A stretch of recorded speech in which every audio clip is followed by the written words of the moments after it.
have since talked about people who prey on callow young women. I'm just wondering, as we talk about it now, whether you feel a sense of victimhood, whether you look back at your younger self, because obviously now you're 26, but this is when you were 21.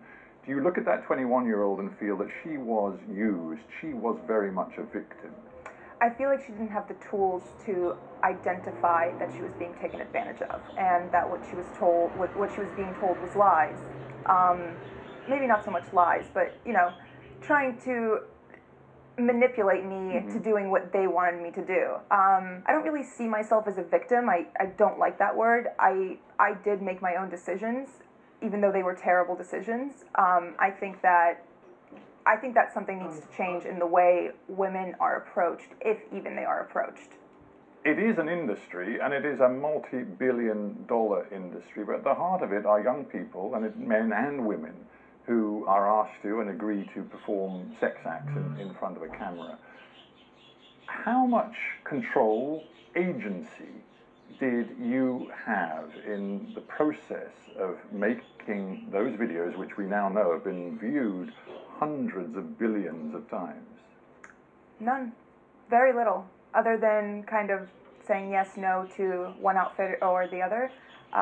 Very little say on what was filmed, the theme of it, the content, where it's filmed. It's not really up to you. But obviously consent would seem to me as an outsider to be a fundamentally important principle. If they asked you to perform a particular kind of sex act that you absolutely did not want to do... No, they can't force you. No. No.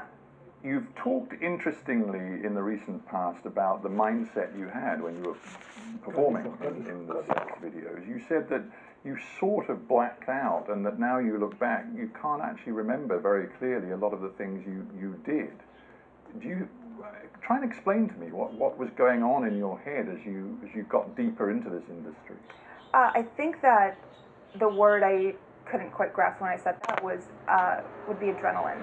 I think my adrenaline was so high because I knew what I was doing was beyond anything that I ever thought that I would do, or anything that I could have imagined doing. So adrenaline was through the roof. Makes it hard to look back and remember exactly what happened and the things that transpired. Do you find it difficult talking about it now? A little bit, yeah. Yeah, no, I understand that. And obviously, I mean, do you think it made a difference? I'm genuinely just asking that you're of Arab heritage. Your parents were from Lebanon. I'm from Lebanon. I was born and raised there. Exactly. You're Arab, and Arab culture is deeply conservative on the whole. And do you think that was an extra layer that you had to peel away as you got involved in this business? Probably. I think a part of it was also rebellion and wanting to do something so out of bounds and so out of character that I shocked even myself. And I guess this is a very stupid question, but of course your family had no clue as to what you were doing. No, and they disowned me when they found out. Did they? Yes. That must have been terribly hard. It was. I felt completely alienated by not just the world, but my family and the people around me. So it was, especially after I quit, when I was still alone, even though I left. And I just realized some mistakes aren't forgivable, but time heals all wounds, and things are getting better now. Things are changing. Yes. I want to ask you about the mechanics of the industry in one other way, and that is power, authority, money. First of all, we've talked, obviously men and women are performers in this business, but were there any women in positions of authority and control that you worked with? Absolutely. One of the closest people that the talents work with was a female. She was very nice, respectful, professional.